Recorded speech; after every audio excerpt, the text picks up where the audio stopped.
No cześć. Dzisiaj chcę szybko pokazać Wam, jak wygląda oczyszczanie działki z krzeczorów, powalonych drzew i różnego rodzaju śmieci. Zdjęcia, które pokazuję tutaj na początku, to jest oczywiście stan przed. Działka jest bardzo mocno zarośnięta. Tego tutaj nawet aż tak nie widać, bo nie ma jeszcze liści, ale właściwie nie da się przejść przez krzaki. Mamy dużo poprzewracanych albo pochylonych drzew. Mamy też sporo śmieci, w szczególności buty, małpki, a nawet stary telewizor. Tutaj do pracy szykuje się pan Marcin. Pan Marcin jest dendrologiem, zna się na drzewach, jest w stanie powiedzieć, które drzewo jest zdrowe, które jest uszkodzone, może się przewrócić. Pan Marcin ma też uprawnienia alpinistyczne, tutaj widzimy go na samym czubku, jak zrzuca różne niezdrowe gałęzie. Coś, czego dowiedziałam się w trakcie naszej współpracy, również w Tucznie, to jest to, że drzew w okolicy budynku z reguły nie ścinamy tak od dołu, tak jak tutaj, bo mogą spaść na budynek. Trzeba się wtedy wspiąć na takie drzewo i wycinać je po kawałku. No tutaj mamy mniejsze drzewo, bardziej kontrolowaną sytuację, więc ekipa odważyła się zrobić to w sposób tak zwany tradycyjny. Tutaj widzimy drzewa, które są już przewrócone albo pochylone, wiszą właściwie na drzewach na mojej działce. No i również musimy je uporządkować. Jak słyszycie, moja ekipa narobiła tutaj dosyć dużo hałasu. W pewnym momencie zwabiło to nawet pana leśniczego z kolegą kontrolerem. Przyszli sprawdzić, czy tutaj nikt nie przeprowadza nielegalnej wycinki, nie kradnie drewna. Ja oczywiście miałam pozwolenie na tę pracę, staram się wszystko tutaj robić zgodnie z prawem.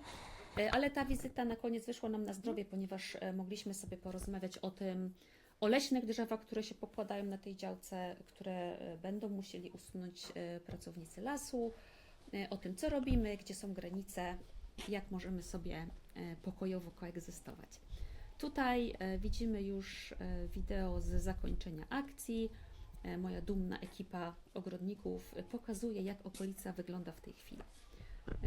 No widzicie, piękny słoneczny dzień, jezioro w tle. Swoją drogą, jeśli ktoś się zastanawia, dlaczego na niektórych nagraniach jest śnieg, a na niektórych nie, no to oczywiście te prace były wykonywane nie w trakcie tylko jednego dnia, stąd taka zmiana pogody.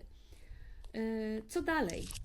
No, budynek, skoro usunęliśmy te wszystkie krzaki, jest jeszcze lepiej widoczny z drogi, więc niestety, ale będę musiała go ogrodzić i zamontować jakiś monitoring, ponieważ no nie chciałabym, żeby ktoś go dalej dewastował. Usunęliśmy, zresztą zobaczycie te worki ze śmieciami, usunęliśmy butelki, niedopałki, starą odzież, różne śmieci.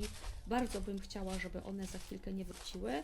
No bardzo też chciałabym, żeby nikt mi tam nie rozpalił ogniska, które zniszczy już do końca ten zabytkowy budynek.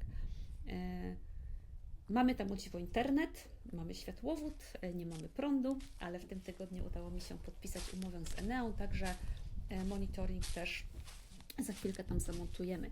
Wspominałam na poprzednim nagraniu, że finalnie chciałabym, żeby ten budynek był stosunkowo dostępny, żeby można było go wynająć, organizować w nim jakieś wydarzenie. Ja będę w nim organizować różne wydarzenia, no ale to nie znaczy, że chciałabym, żeby ktoś mógł sobie przyjechać w środku nocy i podłożyć ogień.